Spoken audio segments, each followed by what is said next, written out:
número 7, 17 de fevereiro de 2013, a instituição do discipulado. Texto áureo.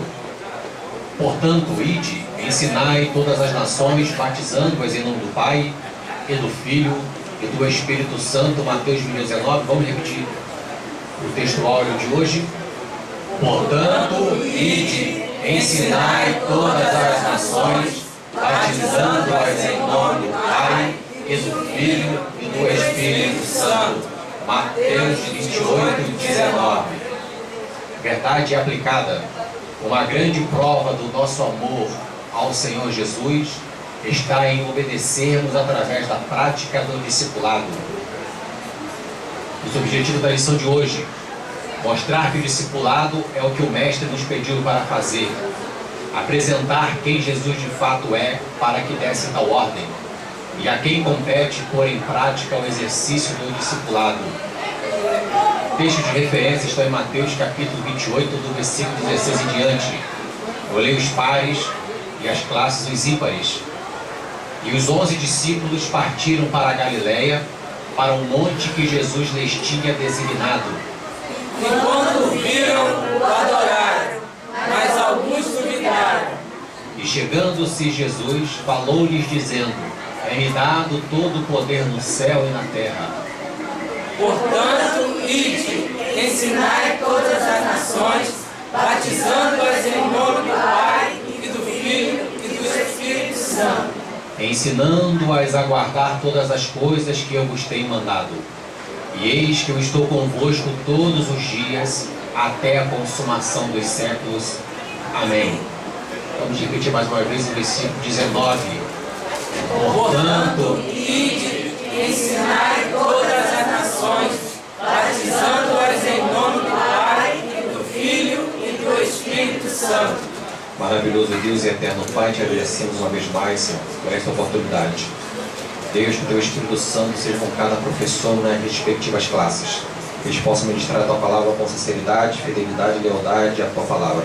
Se conosco, te agradecemos no nome de Jesus. Amém. Pode sentar. Hoje, a lição de número 7, a instituição do discipulado. E a lição ela está esboçada da seguinte forma: a introdução, no tópico primeiro, o Mestre Jesus Cristo; no segundo, a grande comissão; no terceiro, por que devemos discipular; e finalmente a conclusão. Esperamos concluir 10:10 e encerrarmos a lição em virtude da reunião que o pastor Marcos terá com os diáconos, auxiliares, cooperadores e cooperadoras. A introdução nos diz assim: a palavra discipulado vem do latim discipulato, que quer dizer aprendizado. Quando dizemos discipulado bíblico, referimos-nos ao aprendizado de quem Jesus é e o do que nos ordenou a fazer à luz da Bíblia Sagrada. Enquanto que evangelizar é transmitir, propagar as boas novas a todos, discipular é um compromisso mais profundo e envolvente através do ensino, convivência e exemplo. Basta olharmos para Jesus e veremos isso. É o que faremos a seguir. Tópico primeiro: o Mestre Jesus Cristo. O discipulado visa, mediante o ensino do poder do Espírito Santo, gerar Cristo nos corações. Quer dizer, a transformação de vidas, de pensamentos e de atitudes, evidenciando a habitação de Cristo no viver do novo discípulo. 2 Coríntios 5:17 e Gálatas 2:20. Mas só se conseguirá realizar tal missão aquele que estiver plenamente cônscio de quem Jesus é, com absoluta convicção. O tópico primeiro está distribuído da seguinte forma: 1.1, como discipular segundo Jesus; 1.2, a ressurreição e o discipulado; e 1.3, poder de Jesus de enviar os novos discípulos. Então, o tópico primeiro falar sobre o Mestre Jesus Cristo, e aí, segundo o que a gente for falando, a gente vai então discriminando esses tópicos que aqui estão. Na introdução falou uma coisa muito interessante sobre a diferença de discipular e evangelizar, que são coisas distintas. Evangelizar é quando a igreja sai para propagar boas novas, e discipulado é quando você senta para ministrar as boas novas. Então é isso que vai ser tratado hoje sobre o discipulado. Discipular é você preparar alguém para algo. E Jesus, ele sempre teve isso em mente. Lá em Mateus 9:37, ele vai falar assim: a seara, ela é grande, mas os trabalhadores são poucos. Orai ao Senhor da seara para que envie trabalhadores. Então, discipuladores sempre teremos poucos. E o discipulado também. Mas ele sempre dá uma recomendação: orai ao Senhor da seara para que envie. Porque não enviar só almas. As almas vão aceitar a Cristo e vão continuar. Mas só que a obra tem que continuar. Então tem que preparar as pessoas para que continuem a obra do Mestre. E é sobre essa preocupação que Jesus sempre teve.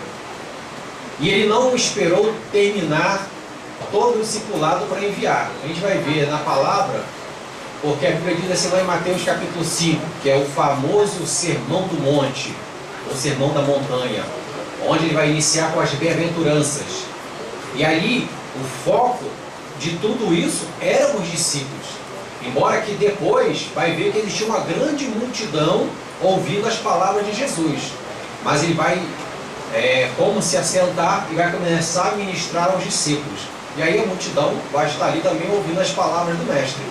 Mas ele estava focando especificamente os discípulos. E aí a Bíblia vai caminhando, ele preparando, falando como é que deveria ser. Por quê? Ele teria que preparar os discípulos, mudando a visão de mundo deles. Tudo aquilo que eles tinham trazido desde a infância, aquilo deveria ser mudado. Eles teriam que enxergar a humanidade de forma diferente. Quando eles olhassem para os judeus, ou e futuramente para os gentios, eles deveriam olhar e não ver simplesmente aquela pessoa carregada de várias coisas dela, mas olhar para aquela pessoa como uma convertida que ia herdar o reino dos céus. Então a preocupação de Jesus foi sempre essa: discipular os seus discípulos para que eles propagassem as boas novas e continuassem a obra dele aqui na terra. E é por isso que nós chegamos até hoje, em virtude do discipulado. E lá ele vai preparar, e no capítulo 10 de Mateus a gente vai ver ele enviando os discípulos. Vão 2 em 2, batendo não vai falar, mas Marcos vai falar 2 em 2. E essa primeira grande comissão, ela vai ser encaminhada apenas para o povo de Israel. Olha, vocês vão entrar na casa dos irmãos, aqueles que aceitarem bem, que não aceitarem vocês batem o pó do pé. Por que Jesus falou isso? Porque existia um costume na sociedade judaica sobre essa batida do pé, porque o pó, eles achavam que seria uma coisa ruim, miserável. Então Jesus falou para eles mesmos, para que eles dessem exemplo aos judeus, que se eles não aceitassem, também batessem os pés e saíssem. Porque só futuramente vai ser começado a pregar a palavra aos gentios.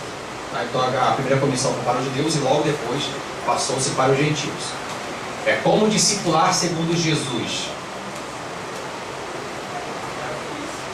1.1. Seguir a Jesus, modelo por excelência. Então, como discipular segundo Jesus? Quando a gente começa a pegar as características de Cristo, a gente começa a observar como Cristo fez, como ele era, algumas vezes um emblemático de entrar no templo e arrazoar com aqueles que estavam ali e ser severo, e a outros momentos aquele Senhor misericordioso chamando a pessoa, curando todos que ali estavam. E é sempre a preocupação com a alma. Então, qual é a preocupação que nós devemos ter com a alma? Quando a gente pega o discipulado e faz uma comparação com qualquer líder, e a gente faz essa distinção, porque o discipulador nada mais é do que aquele próprio líder que está naquele momento ensinando alguém algo para que no futuro venha praticar aquilo. O que os líderes empresariais fazem? Também não é muito diferente. Quando você entra em alguma instituição, você ali está para aprender, alguém te passar, com o tempo você vai se amadurecendo ali, pegando a experiência para que no futuro você também venha exercer algum cargo de confiança. Assim que funciona também, nada mais do que uma liderança no meio empresarial, qualquer instituição, nada mais é do que isso, é um discipulado que você tem dentro da empresa para ir galgando os cargos e funções para que outros que venham a entrar, você também saiba passar aquilo. E todos que entram numa empresa vão conseguir alcançar o topo? Não, pouquíssimos conseguirão. A maioria vai ficar na parte média e pouquíssimos vão alcançar a parte de liderança, porque assim tem que ser igual a pirâmide. Na igreja também é assim, mas não deveria ser.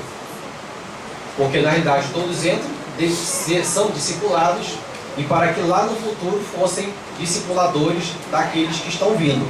Então deveria ser assim, embora que nem sempre fosse e nem é assim atualmente, mas deveria ser. Porque quando a gente fala de discipulador, são todos aqueles que aceitam a Cristo como único e verdadeiro Salvador, vão passar a discipular outros. Você pode ser um discipulador ou uma discipuladora? Pode e deve.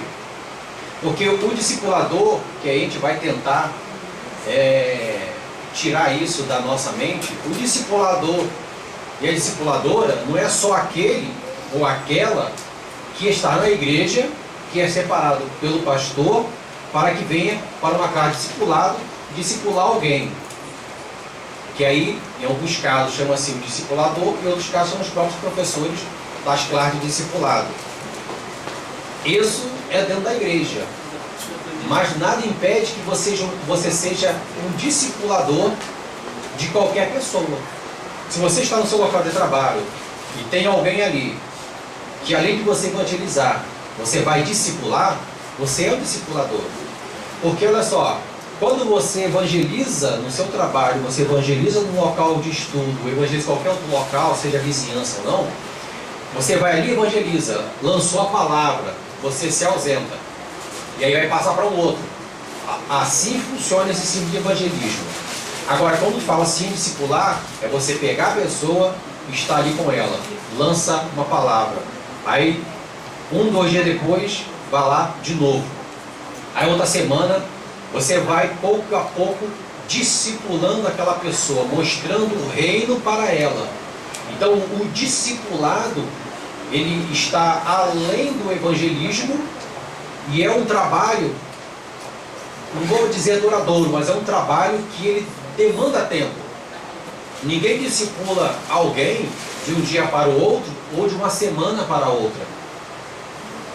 O discipulado, ele demanda algum tempo. E aí esse tempo varia muito. Jesus, quando chamou os seus discípulos e começou a ministrar sobre eles, quando chegou na metade do caminho, ele falou, não, agora vocês vão fazer o seguinte, vocês vão para a prática. E aí, que quando vai enviar os discípulos, os 12 discípulos, para a grande comissão. Depois eles vão voltar muito alegres. Jesus mostrou para eles e falou, vocês agora estão com poder para expulsar demônios, para curar enfermidades. Receberam de Jesus naquele momento e eles foram. E quando vão voltar, vão continuar novamente sendo discipulados pelo Mestre. E Jesus sabia que o tempo dele estava próximo e teria que partir para a eternidade e teria que deixar aqui na terra um corpo, mesmo que seja pequeno, mas pronto para continuar a obra. E é assim que vai acontecer no reino. Então, como discipular segundo Jesus, é seguir a Jesus, seguir os seus passos. Seguir os passos de Jesus.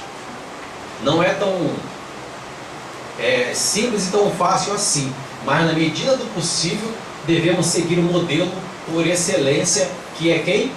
Cristo Jesus. Agora, nós somos modelos, o comentarista vai até citar em um dos subtópicos aqui, que vai falar, não olhe para mim, porque eu sou homem e sou falho. Não olhe para mim porque eu sou mulher e sou falho. Não olhe para o pastor, olhe para Cristo. Isso são para algumas circunstâncias, mas no dia a dia tem que olhar para nós mesmos. Nós temos que ser exemplos para os de fora e para os de casa. O que Jesus já vai falar para os discípulos? Ele vai começar o Sermão do Monte, as bem-aventuranças, e depois vai começar a falar sobre várias outras coisas. Aí vai falar assim, ó, vós sois o sal da, vós sois a luz do, sal da terra e luz do mundo. Quer dizer, ser exemplos para os demais.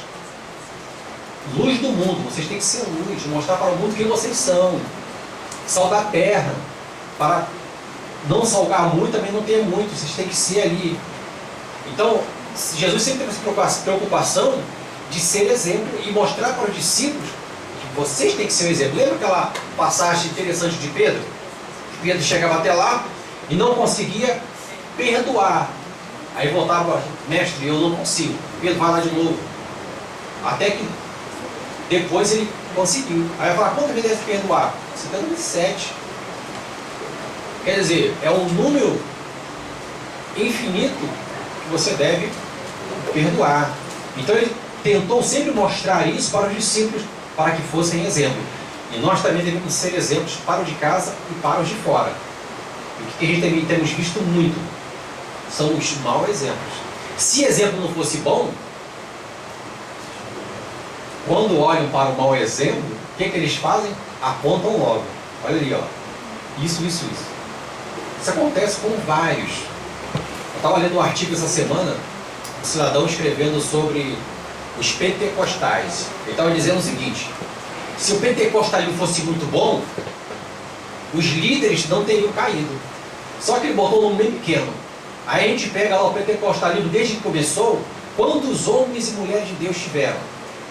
Os bons exemplos, eles não citam, mas os maus estão ali para citar. Aí citou o caso de Missueg, que era, ou até hoje ele é considerado um dos maiores evangelistas do mundo. Aí caiu um tempo atrás, aí citou mais uns 3 ou 4, e por aí acabou. Mas ele não viu todos os outros que passaram. Então eles focam sempre no mau exemplo, mas nunca no bom exemplo. Então, por isso que devemos sim buscarmos ser bons exemplos para a obra do Senhor. Tá? Porque falar, vamos falar mesmo. Então, como discipular segundo Jesus, modelo por excelência, e seguir a Jesus. 1.2. A ressurreição e o discipulado. Jesus é o Filho de Deus, digno de ser adorado, e a sua salvação deve ser levada a todo canto da terra. A ressurreição e o discipulado. Só discipula aquele que tem, não coragem, mas que tem absoluta certeza de quem é Jesus. Então, por exemplo, se eu vou falar de algo, eu tenho que acreditar naquele algo para que eu venha falar sobre o algo. Então, é a mesma coisa que quem evangeliza. Quem evangeliza só evangeliza porque acredita no poder de salvação de Cristo. Então, quem discipula é a mesma coisa. Tem certeza e absoluta certeza de quem está falando. De quem foi Jesus? Jesus ressuscitou. Isso é certeza nossa. Ah, Jesus ressuscitou. Sim, ele é o quê? Nosso Salvador. Tá, tudo aí, tudo bem. Jesus vai voltar a buscar a igreja. Sim, vai buscar. Agora, hoje, a igreja que nós vivemos no século XXI está indo por um caminho. É tão complicado que daqui a pouco vai ter crentes não acreditando em certas coisas. Tipo, Cristo vai voltar um dia? É arriscado a gente contar crente que acha que não tem certeza de que Cristo vai voltar. Porque acha que a terra está muito boa, ela é muito bom e aqui está tudo maravilhoso.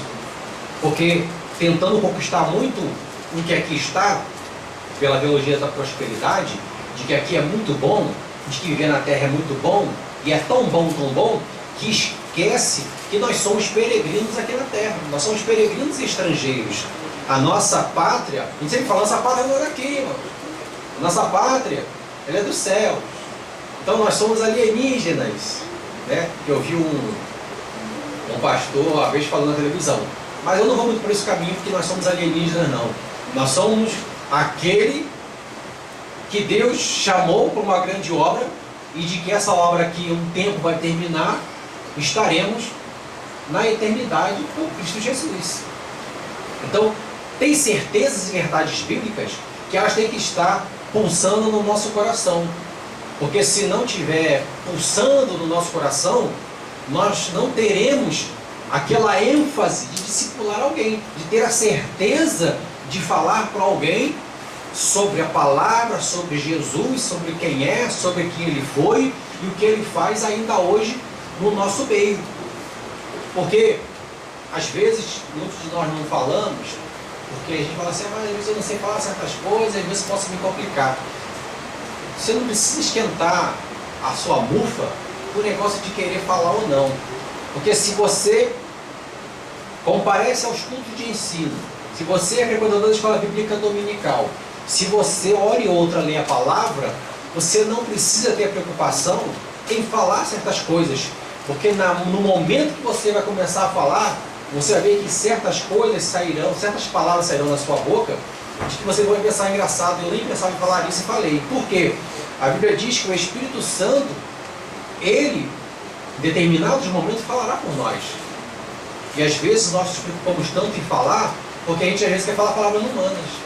Ah, mas aquele meu colega assim, assado, tal, às vezes se eu falar isso pode magoar, assim, pode ter coisa, né? Então a gente às vezes fica com essa preocupação. Mas a gente falar, deixar fluir, às vezes sairão palavras duras, às vezes não. Mas o que sair, se for da palavra, saiu. Porque às vezes tem pessoas que realmente têm que ouvir aquilo que tem que ser ouvido mesmo.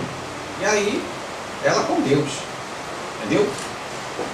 É claro que a gente não está para machucar as pessoas, mas em determinado momento temos que falar a própria palavra, para que a pessoa venha realmente ter certeza daquilo que falou. Jesus certamente foi duro em suas palavras? Foi duro, mas teve que ser falado. Outras horas ele foi manso. Vós estás cansados e sobrecarregados, né? E aí, meu fardo é suave, meu fardo é leve, venha.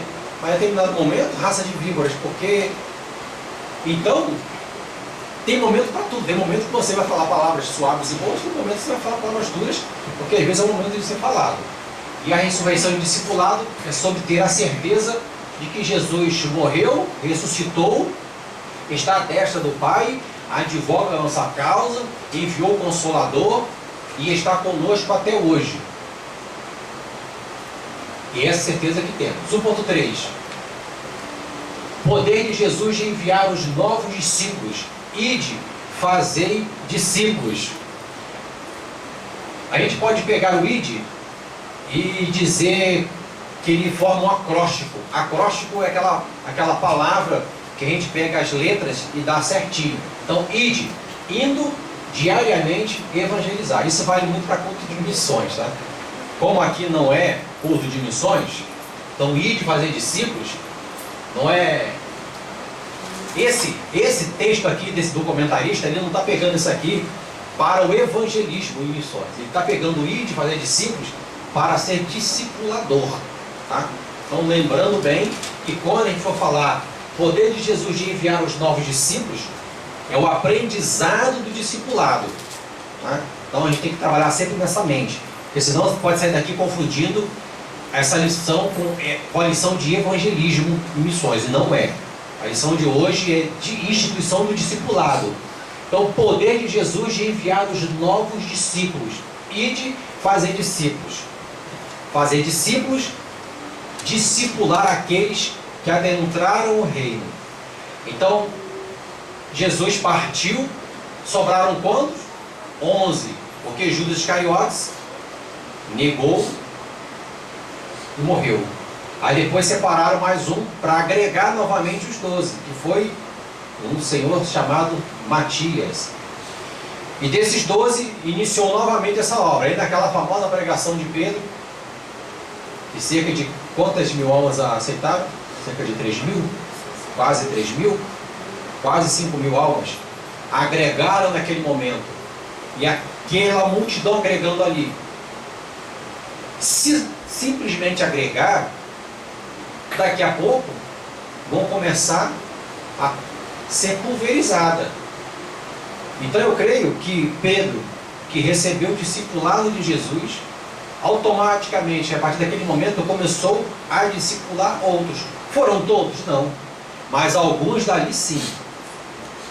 Tiveram o chamado para permanecer, receber o discipulado para continuar a obra pelo mundo. Então é assim que funciona o discipulado. A Bíblia naquele momento, ela não entra nesses detalhes, mas a gente, conjecturando um pouco, a gente começa a perceber que realmente tiveram alguns que pararam para aprender a palavra, para conhecer tudo aquilo que Jesus fez por meio dos discípulos, para que viessem outros e outros e outros, para continuar a sua obra, porque até então estava fixo aonde? Na região da Palestina, e tiveram que aparecer outros. E um dos mais famosos foi quem?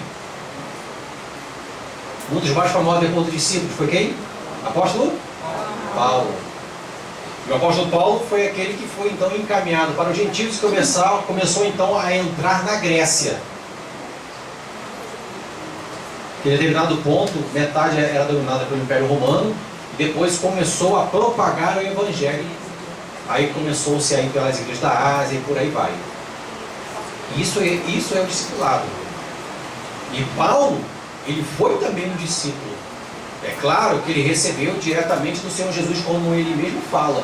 Mas ele teve um tempo de aprendizado na Arábia. Ele também teve um tempo de aprendizado. Então todos nós, os que somos discipuladores, temos sempre um tempo de preparo. Porque como é que o soldado ele vai para a batalha se ele não for preparado? Então nós, de alguma forma, somos preparados para fazer parte de uma grande obra. Então daqui a 60 anos, a gente avança um pouco na história, quem de nós estaremos aqui? É claro que não aqui. Sudoeste será maior, pessoas mais terão, porque o mundo está crescendo cada vez mais, a estrutura será diferente, mas de nós, 60 anos, o Marinete falou que vai estar aqui, né? Mas deve ter alguém de nós sim aqui. A medicina tem avançado, realmente a expectativa de vida tem aumentado bastante. Mas daqui a 60 anos, a igreja será outra. Pode ser que a administração seja outra, mas a palavra vai ser a mesma. E para que cheguemos lá daqui a 60 anos, uma igreja forte, planada na palavra, tem que ter os líderes, tem que ter o discipulador e a discipuladora para formar os novos discípulos para continuar a obra. Então, a obra de discipulado, ela sempre vai continuar. E ela demanda sempre tempo. Todos nós que aceitamos a Jesus, ou pelo menos a maioria, nós aceitamos a Jesus e adentramos logo numa classe de discipulado. Pelo menos isso é o normal da maioria das igrejas. Entrou na classe de discipulado. Depois dessa classe de discipulado você termina, você é inserido numa outra classe. Mas o seu discipulado, ele não termina. Porque depois você vai continuar frequentando o culto de doutrina. Outros da escola bíblica dominical vai continuar sempre sendo discipulado, aprendendo do reino. Porque a partir do momento que eu coloco no meu coração de que eu aprendi tudo, sei tudo e não pretendo saber de mais nada, fica difícil eu já fazer parte do ir de fazer discípulos. Porque nós nunca sabemos tudo, tá bem? Não deixamos de saber nada, sabemos alguma coisa. Todos nós sabemos alguma coisa, mas nunca seremos autossuficientes. Nós nunca seremos autossuficientes. Nós sempre estamos, ou sempre seremos discípulos e discipuladores ao mesmo tempo. Então nós recebemos e passamos para alguém. A gente vê muito isso no mundo animal. Acontece muito com aves, e não com animal mamífero alguns, mas geralmente as aves, elas vão lá, pegam o seu alimento, traz, vai lá para o ninho e alimenta. É assim que funciona conosco. A gente recebe e depois vai lá e passa. A gente recebe, vai lá e passa. Recebe, vai lá e passa. É assim que funciona conosco. Poder de Jesus de enviar os novos discípulos. Então, falamos sobre isso. Preparou, enviou os 12, eles voltaram e começou sempre essa obra de enviar os discípulos. Ele passou o tempo, veio o apóstolo Paulo, vieram os outros, e a gente vê na história tantos outros discipuladores, que vão estar sempre ali. Lembrando sempre essa distinção, evangelismo e discipulador. Se você é um discipulador ou discipuladora, ou quer ser, você saiba que é sentar e passar a palavra. Semana que vem, senta e passa a palavra. Não semana, senta e passa a palavra. Esse é o sistema do discipulador. Está sempre com a pessoa passando a palavra, mostrando como é o reino, passo a passo, isso, para a pessoa tendo a sua transformação. Muitas das vezes, tem pessoas que você vai pregar, ela não vai aceitar Jesus. Mas, já viu aquilo que água mole em pedra dura, tanto bate até que fura? Isso é uma analogia muito simplista que eu estou fazendo. Mas assim é o discipulador. No momento ele não ganha, mas ele vai ali, semeia hoje, semana que vem, semeia de novo. 1 mês, 2 meses. A pessoa vai se envolver porque na realidade a palavra vai adentrando no coração. Então adentra o coração. Chega um momento, o coração dela já começa a ter uma transformação, um quebrantamento. Acontece com todos? Não, mas alguns vai acontecer. E aí a pessoa acaba aceitando Jesus. Tem um colega que eu estava falando esses dias dele, o nome é Luiz Pereira. Ele não era crente, mas ele andava só com crente. Aí ele ia almoçar, aí era eu, ele, mais um colega pastor e mais um irmão que era presbítero. Aí nós 4. Vamos almoçar? Aí vamos almoçar juntos. Aí 3 crentes e ele não. Aí almoçava, começava, a gente só falava de Jesus. Aí, do trajeto do almoço para o trabalho, aí conversando. A gente falando o que aconteceu, né? No final de semana tem uma pregação tal, o outro foi assim e tal, e ele sempre ouvindo. Aí passou 1 mês. Aí sentamos a vez com ele, você não quer aceitar Jesus, não? Ele, não está na hora, tá bom. Aí passou-se mais 1 mês. E ele sempre andando com a gente. Ele ia, como ele morava perto do outro colega, então ele ia de ônibus com um colega que era crente. Voltava com ele que era crente. Ficava no trabalho com a gente, ia almoçar com a gente que era crente. Então, de tanto ele fazer isso, chegou um momento que ele aceitou Jesus. E é crente. E hoje ele está lá na igreja de Nova Iguaçu. Desde que ele aceitou Jesus, ele é secretário da igreja. Então já está, deixa eu ver, já está 10 anos já isso. E está lá, olha o outro passarinho para mim, como é que está? Na bênção. A mulher dele no início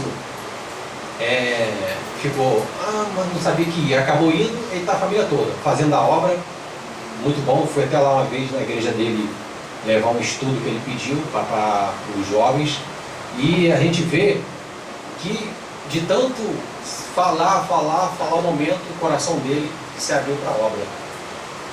É claro que isso não é uma regra, né? Não estou falando aqui que vai acontecer com todos. Mas eu fiz isso, não aconteceu, não.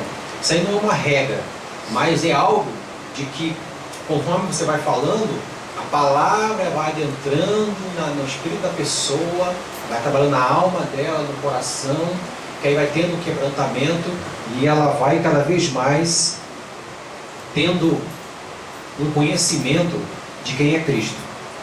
E aí, com certeza, se alguém está nesse procedimento, só aguardar o tempo. Nós tivemos paciência de aguardar. Então, 1.3, o poder de Jesus de enviar novos discípulos. Como está diz aqui no final. O Senhor Jesus não deu opção aos seus discípulos, antes ordenou explicitamente que fossem ide fazer discípulos. Aqui a gente finaliza então o tópico 1. Vamos para o 2. A grande comissão. Quando o mestre ordenou a prática do discipulado, ele o fez com alguns critérios em relação aos que ele mandou. Quer dizer, só poderiam discipular aqueles que desfrutaram da associação com ele, que se tornaram testemunhas oculares de seus milagres e ressurreição. E por último, pessoas que foram efetivamente transformadas. Tais exigências vigoram hoje por serem princípios fundamentais. É claro, como é que você vai colocar alguém para fazer discípulo se a pessoa não tem conhecimento de quem é Cristo? Por isso que geralmente você vai colocar alguém para discipular alguém, a pessoa já madura, que já é conhecedor do Evangelho, ou então que tenha realmente conhecimento convicto de quem é Jesus. Porque senão acaba se atrapalhando com as perguntas. Porque às vezes quem está sendo discipulado, ele vai fazer algumas perguntas. E às vezes a pessoa não vai saber responder e vai acabar se complicando. Ou então, pior, se for aquele discípulo que vem de uma outra religião, é arriscar turbar a mente. Eu já vi casos desses. A pessoa nem estava discipulando, só foi conversar. E aí a pessoa começou a mostrar outras coisas e a pessoa ficou confusa. Aí veio para a igreja cheia de problemas, perguntando se realmente a gente ia morar na terra, se não existia céu.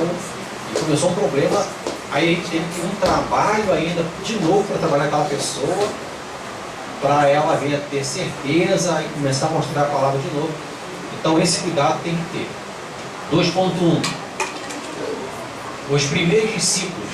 2.2. Os que foram testemunhas de sua ressurreição. E 2.3. Os que foram efetivamente transformados. Então os primeiros discípulos foram os 12 apóstolos. Ele começou a chamar um por um.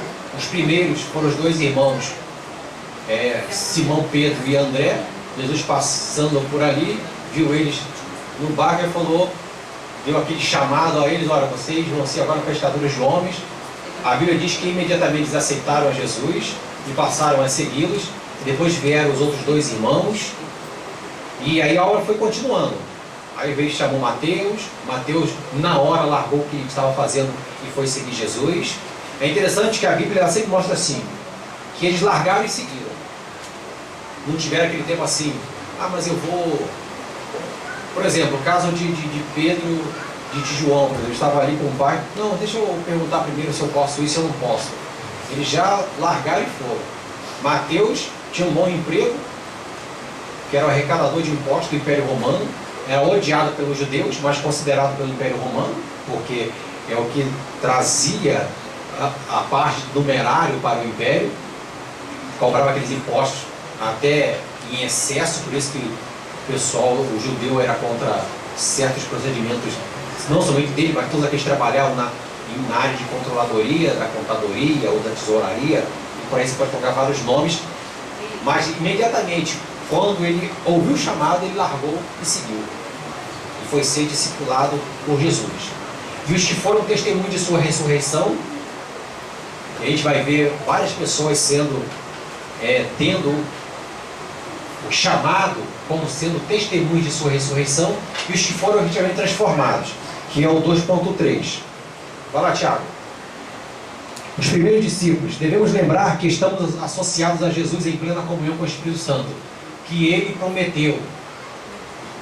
Jesus sempre teve o cuidado de mostrar para os discípulos de quem ia estar com eles. Por quê? Jesus sabia que ele ia morrer, ia ressuscitar e ia para o céu. Mas ele sempre teve a preocupação de falar para os discípulos: vem cá, e a partir de mim, como é que fica? Ele sempre disse: olha, eu vou, mas enviarei o Consolador. Ele estará convosco até a consumação dos séculos. Ele é o penhor, estará com vocês, dando a certeza de que mesmo que Jesus ausente, mas estaria presente por meio do Espírito Santo, a terceira pessoa da Trindade. Isso é a certeza que sempre tem que ter. Às vezes acontece hoje até com humanos. Às vezes o pastor ele vai ser jubilado, ou ele morre, parte, a igreja fica assim um tanto acometida, mas é por um tempo, porque os irmãos têm que ter certeza de que aquele que está conosco, que faz sempre a obra, é o Espírito Santo. É sempre ele que vai direcionar em toda a obra. Então, lembrar que estamos associados a Jesus em plena comunhão com o Espírito Santo, de que ele prometeu. 2.2. Os que foram testemunhas de sua ressurreição. A transformação em nossas vidas é um testemunho eficaz que ele, que é Deus e que regenera todo aquele que crê. Então, o discipulador, ele que deve ter a certeza de que quando ele está propagando a palavra, está falando a palavra, está ministrando a palavra, aquele que está recebendo, não somente tem que ter certeza de que Jesus é o Senhor nosso, que Jesus é o nosso Salvador, que Ele é o que ressuscitou, Ele que está à destra de Deus, que advoga a nossa causa. Por isso tudo, temos que ter ainda a certeza de que a partir do momento que você está discipulando, de que o Espírito Santo está ali trabalhando na vida daquela pessoa. Esta é a certeza que o discipulador ele tem que ter sempre a certeza da vida dele. Tá? 2.3. Os que foram efetivamente transformados. Cada cristão tem de ser o exemplo a ser imitado na fé, aprendizado e resignação. Resignação é a sua renúncia. A renúncia por algo. Lembra que nós falamos aqui que quando Jesus chamou, a primeira coisa que os discípulos fizeram, deixou o que estava fazendo de lado e seguiu Jesus, renunciando tudo aquilo que eles tinham em prol da obra. O apóstolo Paulo também renunciou o que ele tinha para a obra. E a gente vai vendo em toda a trajetória bíblica os discípulos deixando e renunciando. O que João Batista fez? Até um colega no meu trabalho, não aquele, falou assim: porque João Batista teve que ir para o deserto se alimentar de mel silvestre, de gafanhoto. Eu falei: se você tivesse assim, você estaria tão gordo como você está. Larga essas coisas que estão comendo aí, vai se alimentar. Brincando com ele, né? Fazendo uma analogia, mas não era bem isso. Mostra, quando João Batista foi para o deserto, a renúncia em prol da obra. Então, como nós falamos que futuramente, se a igreja ela realmente não tiver um discipulado pela palavra, ela tende a ser uma igreja cheia, mas toda vazia da palavra. Uma igreja inconsistente. O que é uma igreja inconsistente? É aquela que não se pauta na palavra, mas se pauta pelos modismos da moda. Então, futuramente, hoje já acontece muitas igrejas que elas estão inchadas, mas por dentro estão bem vazias. Vazias da própria palavra. Porque os conceitos às vezes mudam. E esses conceitos que mudam, nós temos que ter muito cuidado. Porque a gente deixa de renunciar, às vezes, a nós mesmos. O que a gente faz? Pega tudo para nós. Porque qual é o centro para o mundo secular? O centro é sempre o homem. O homem é o centro de tudo.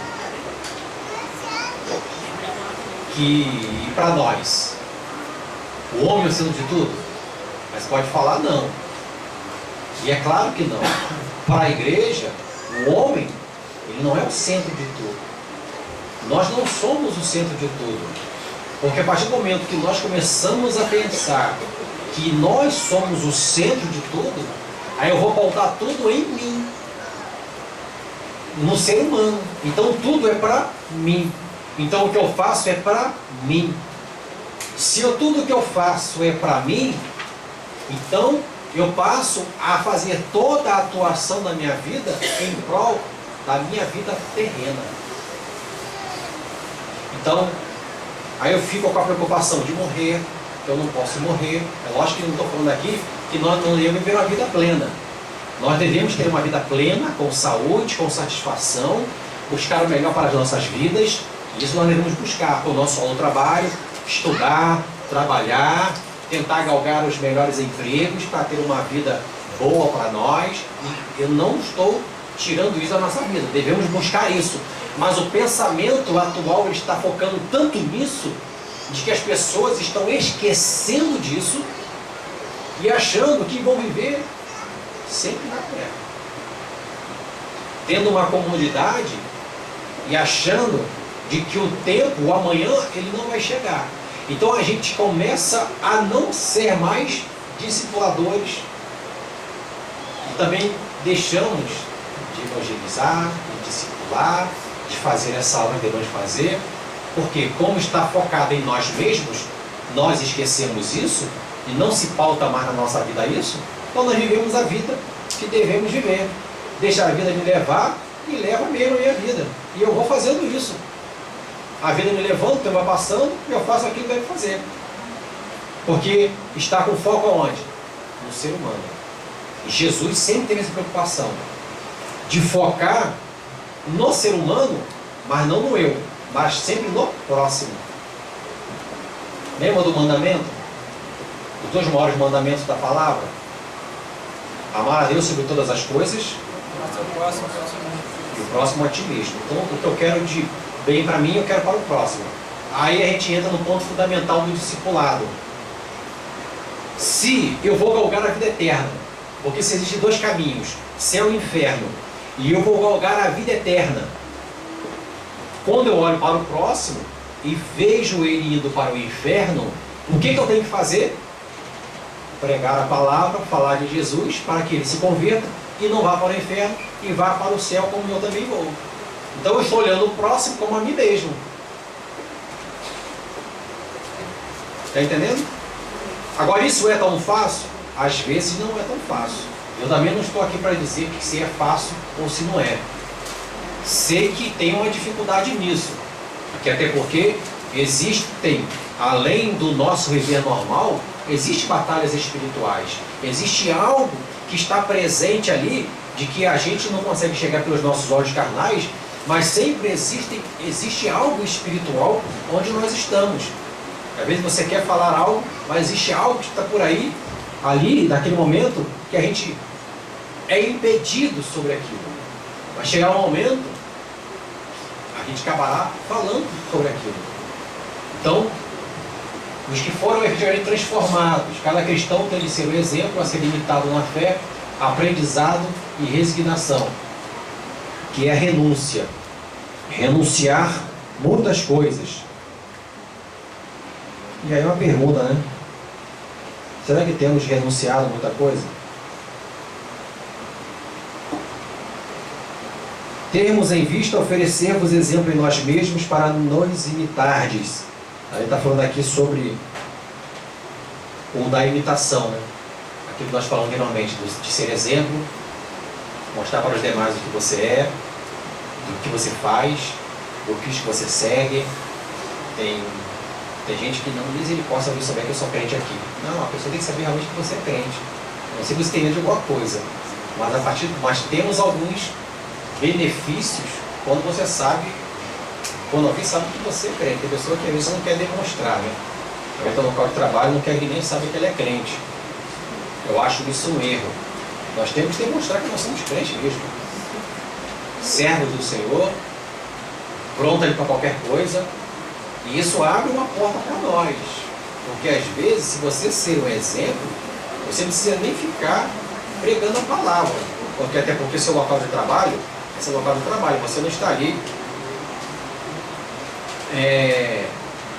para sair falando de Jesus a todo momento. Porque é seu local de trabalho. Senão você vai arrumar confusão e daqui a pouco você está sendo mal visto por esse procedimento. Eu estava no trabalho uma vez, tem uns 4, 5 anos atrás, e a gente tentando abrir uma porta para abrir um culto. Eu fui dirigente do culto no Rio de Janeiro, fui para Manaus, queria abrir uma porta lá para que tivesse um culto no local de trabalho. E a gente ali, eu trabalhava diretamente com o comandante, eu era o escrevente dele, e a gente ali trabalhando. Eu falei, vai chegar o momento de falar e abrir essa porta. Mas um irmãozinho nosso, por ser afoito demais, atrapalhou toda a situação. Mandou, a gente sabia que era ele. Porque, querendo ou não, irmãos, aqueles que nós temos contato, a gente conhece a letra, não conhece? Por exemplo, a Cláudia, eu conheço a letra dela. Você pode colocar 1000 letras aqui, eu sei que é a letra dela. A gente vai conhecendo, então a gente conhece e trabalha. Escreveu uma carta, eu acho que escreveu uma carta para o comandante, dizendo que foi impedido de abrir aquela porta, que ele não era usado por Deus, que ele estava sendo usado por diabo. Rapaz, que deu um problema. Pense no problema. E eu sabia quem era, também não podia falar. Aí eu falei para os outros irmãos, né? Que os irmãos me colocaram como presidente da CPI. Mas a CPI não é Comissão Parlamentar de Inquérito, é Comissão de Punição de Irmãos. Porque nós fizemos uma relação de irmãos, eu era o presidente da comissão, da CPI, Comissão de Punição de Irmãos. De todos os irmãos que tinham, só 1/3 era crente, 2/3 desviaram. Pode? 2/3 desviaram. Então, e esse problema, a gente falou, olha, acabou, a gente não há mais trabalho aqui. Mas, mesmo assim, como Deus é misericordioso, o que ele fez? Transferiu o nosso local de trabalho para o centro da cidade, um outro local. Aí chegamos lá, tinha um outro local, com um auditório, ar-condicionado, cadeiras acolchoadas. É o que Deus fez? Abriu essa porta para nós. Entendeu? Lá fechou por causa de ser muito afoito nesse negócio. Senão guardar o tempo. Nós temos que guardar o tempo. Existe tempo para tudo. Eclesiastes fala sobre isso. Tempo para tudo. Tempo de você evangelizar, tempo de você falar. Tudo existe um tempo.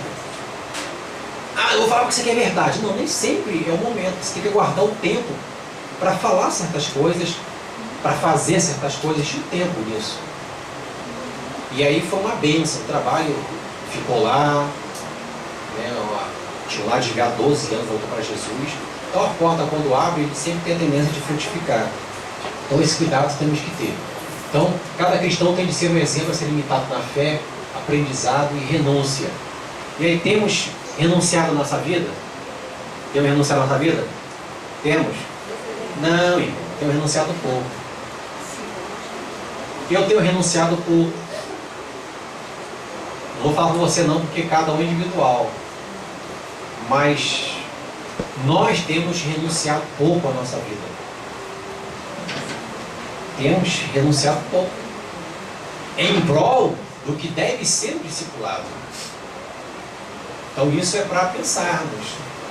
A escola bíblica é para isso, é para pensarmos nas nossas práticas. Então nós temos renunciado pouco. Se a gente pegar os exemplos, aí nos vão falar assim, mas isso aqui foi naquela época, tudo, alguma coisa mudou para cá? Piorou, porque tem mais gente ainda. Então, temos renunciado pouco. Mas, tem uma boa notícia.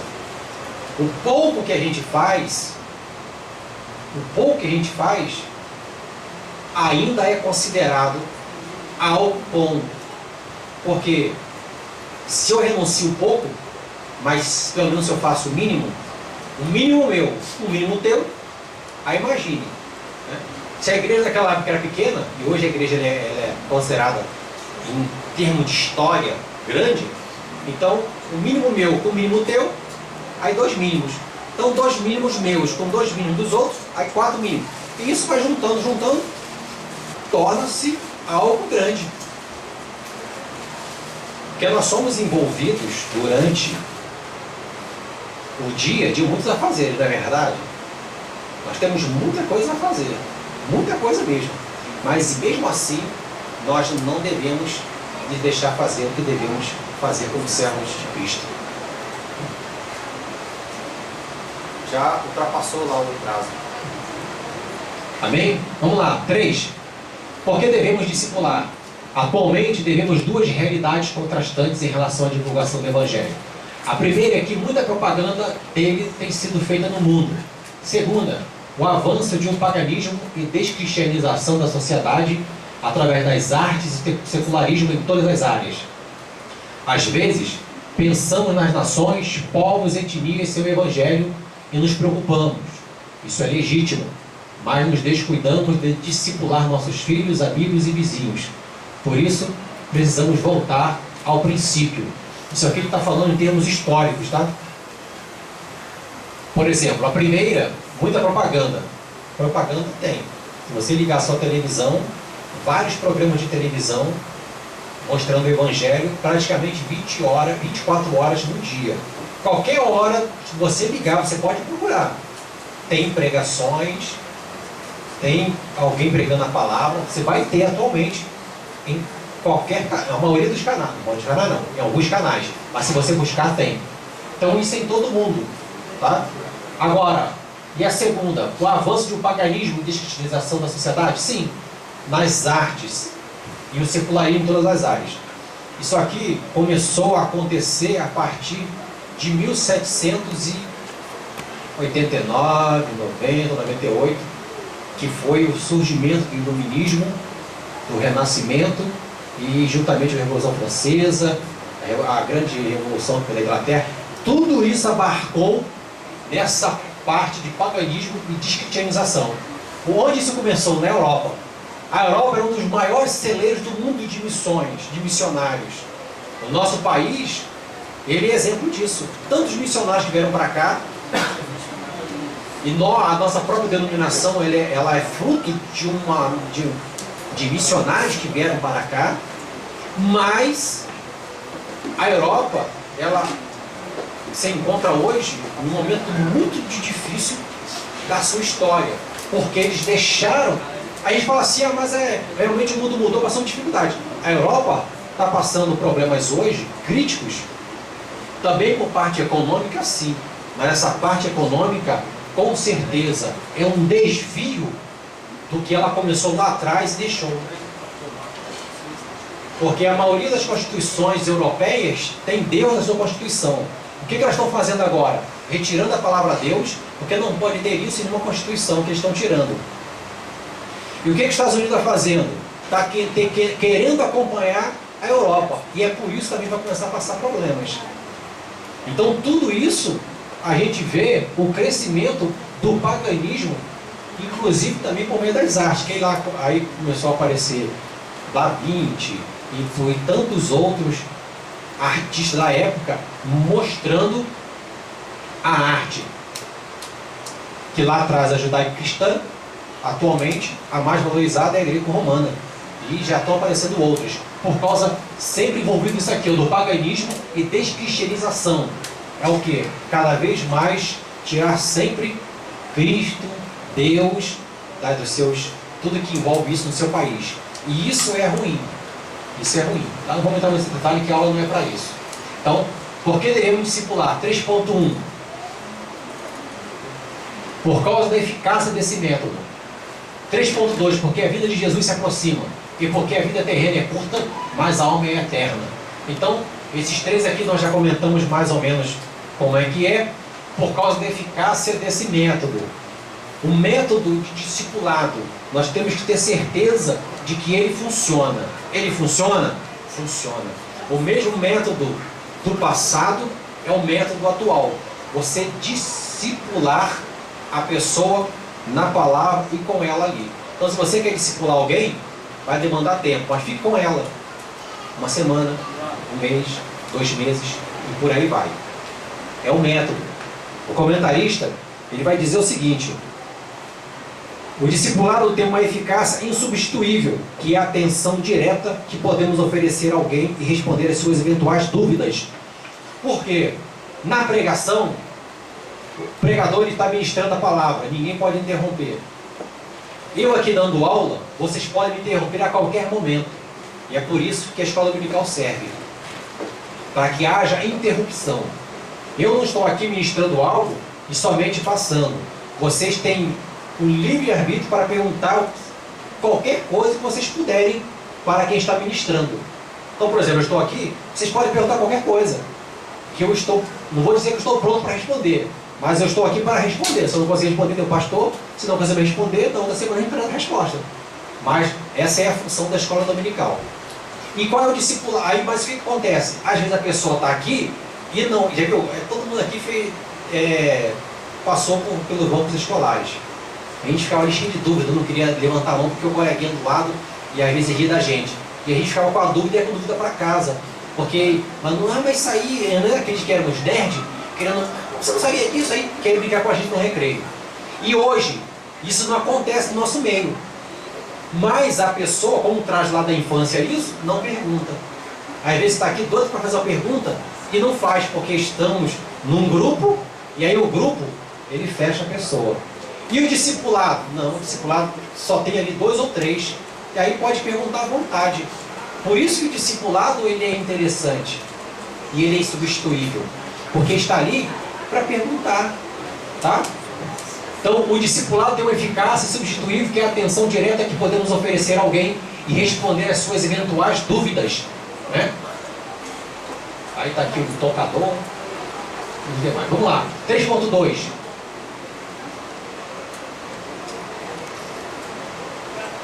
Porque a vinda de Jesus se aproxima. Os sinais confirmam de maneira irrefutável a sua chegada. E quando ele vier, será que estaremos dormindo ou vigiando? Então, o de baixo aqui são palavras do comentarista. Porque a vinda de Jesus se aproxima. E eu avanço mais nisso. Eu avanço da seguinte forma. de que já falamos, mas reafirmando. Quando nós olhamos para alguém não como ela é. Isso é difícil, irmãos. A gente olhar para a pessoa, não como a pessoa é pelo seu estereótipo por fora. A gente olha a pessoa e a gente cria rótulos, né? Nós somos rotuladores. Então eu ponho um rótulo na pessoa. Você põe um rótulo na pessoa. E nós rotulamos as pessoas. Já viu aquele rótulo? A gente nunca viu a pessoa, nunca conversou. A gente vê aquela pessoa e, rapaz, essa pessoa, a gente rotula sem conhecer. A gente passa a rotular pelo estereótipo da pessoa. E isso é ruim, por quê? Por que isso impede? Eu acho que você falou esse negócio do inimigo, só pode ser. Sabe por quê? Porque isso impede que a gente enxergue a pessoa de outra forma. Como uma pessoa que precisa de Jesus, uma pessoa que precisa do reino, uma pessoa que não precisa ir para o inferno, que ela tem que ir para o céu, uma pessoa que a mesma salvação que nós recebemos, ela precisa receber. A gente não olha assim, a gente rotula e cria aquilo dentro de nós e não sai. Isso só pode ser do diabo, porque não é possível. Porque a gente passa a criar esse estereótipo da pessoa e isso é ruim. E Jesus sempre mostrou para os seus discípulos sobre isso. Lembra? A passagem mais famosa é lá do Antigo Testamento, né? A chamada de Davi, por exemplo, foi assim. E Jesus mostrou para os seus discípulos para não olhar essa parte externa, mas da que a pessoa precisa. 3.3. Porque a vida terrena é curta, mas a alma é eterna. A alma humana possui valor muito alto. O Cordeiro de Deus é quem sabe, pois lhe custou a vida o resgate delas. Então uma alma, ela é muito cara. Eu acho que a gente avança um pouco nisso também, né? Ela não tem preço. Viu a propaganda do Mastercard? Não tem preço. Não tem preço. Aquilo dali, se é para a alma, aquilo dali não é para cartão de crédito. Aquela propaganda a gente pode pegar para nós como exemplo. A alma, ela não tem preço. E aí o que a gente faz? Voltamos de novo, a gente rotula a pessoa. Mas quando a gente começa a olhar para a pessoa, para qualquer uma, e colocar nela de que ela não tem preço, que aquela alma não tem preço, a gente começa a mudar a nossa visão como discipulador. Quantos pregadores do passado que foram homens de Deus e mulheres de Deus pregaram a palavra e às vezes eram lá, ninguém dava nada por ela. Aceitou Jesus, foi um pregador enorme. A gente está passando pela rua, não dá nada por ninguém, né? Às vezes uma simples palavra sua, aquela pessoa se converte, vem para a igreja, é levantada ao ministério, será um grande ganhador de almas. É assim que funciona. É assim que funciona o discipulador. Vamos lá. Conclusão. Posto que ninguém faz discípulos para si, mas para o reino de Deus, através de sua vida no lugar onde estamos. Regressar ao discipulado bíblico é uma exigência urgente em nossos dias, por se tratar de um retorno ao método primitivo do cristianismo com toda a sua eficácia, sem necessariamente abrirmos mão dos meios modernos de comunicação. Então os meios de comunicação estão aí, a mídia faz parte da nossa vida. Não tínhamos a internet antigamente, tínhamos só a televisão, eram poucos programas, mas hoje tem muitos programas na televisão. A internet, qualquer momento que você quiser acessar, ela está ali para isso. E amanhã o que será? Antigamente não tinha internet, hoje tem. E o amanhã o que será? Com certeza não será a internet. Será um outro meio de comunicação ainda melhor do que a internet hoje. Hoje nós queremos falar com qualquer pessoa, nós acionamos o celular. Se estiver fora, nós acionamos o Skype, que você fala e vê a pessoa ao mesmo tempo. Mas já está em voga na Europa o holograma, nos Estados Unidos. Que se você quiser falar e ver, você clica, a pessoa aparece do seu lado, falando como se fosse um anjo, né? Aí está ali falando contigo, sentado, tudo bem contigo, tal. Vai ser bom para os pais, né? Eles ficam lá namorando, você o holograma, puf, lá, tô aqui. Você está em casa, botar lá, tô aqui. Começar a mostrar, vai ficar mais preocupado sobre isso. Mas o futuro nos reserva grandes coisas. Grandes coisas. O que será? A gente ainda não sabe. Mas tudo que vier a aparecer nós devemos usar uma ferramenta para o reino. Sempre para o reino. Então, na década de 70, se fala sobre a internet, imagina quantos irmãos seriam expulsos da igreja por usar a internet, né? Hoje, ou como já faz parte do nosso meio, hoje você usa uma ferramenta para o reino. Então, lá no futuro, vai ter uma outra ferramenta. Tudo isso, lembra do Orkut, quando surgiu? Que era febre? Fala para o jovem hoje o que é o Orkut. Ah, isso não existe mais não, isso é Facebook. E o Face já está no seu auge. Já está no seu auge, tá? Ele vai começar a decair. Já está surgindo uma nova ferramenta aí sem ser o Facebook. E isso aí é ferramenta. E o que eu faço disso? Eu pego para mim como ferramenta do reino. Então, se você tem uma dificuldade de discipular alguém, discipula pelo Face, pelo e-mail.